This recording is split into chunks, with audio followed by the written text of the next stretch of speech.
सकाळी सकाळी चहा पिला आणि निघाले कॉलेजला. तेवढ्यात आला मैत्रिणीचा फोन. मग जरा त्यांना भेटावं म्हणलं. मस्त इकडच्या तिकडच्या गप्पा मारून मी पण आले कॉलेजला. मग कॉलेजमध्ये आल्यावर जरा मैत्रिणी आल्यात का बघावं म्हणलं. तर काय आधीच येऊन बसल्या होत्या.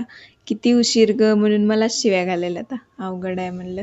मग नंतर 2 लेक्चर झाले की ब्रेक असते. मग ब्रेकमध्ये जरा कुठं तर बाहेर जावं लागते ना. आणि ब्रेकमध्ये एवढ्या सुंदऱ्या दिसत होत्या आमच्या कॅम्पसमध्ये की बसच. मग आम्ही त्यांना बघत बघत जरा गेलो. आणि नंतर क्लासमध्ये आल्यावर मॅडम तर आल्या नव्हत्या. मग आमच्या रेणूला लय हॉरर मूवी नाही नाही हॉरर स्टोरी ऐकायला आवडतात. मग जरा ऐकली. तिला म्हणलं थांब मी सांगते.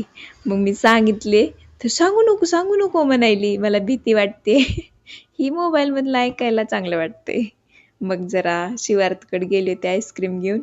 मग कसं खायले त्याला खाऊ सुद्धा दिनाय बघा आमची आत्या किती कडू आहे. किती छान लागायले त्याला खायला हसायले आणखीन. मग त्याला आईस्क्रीम दिली आणि मी आले घरी. भेटूयात मग उद्या. Okay bye.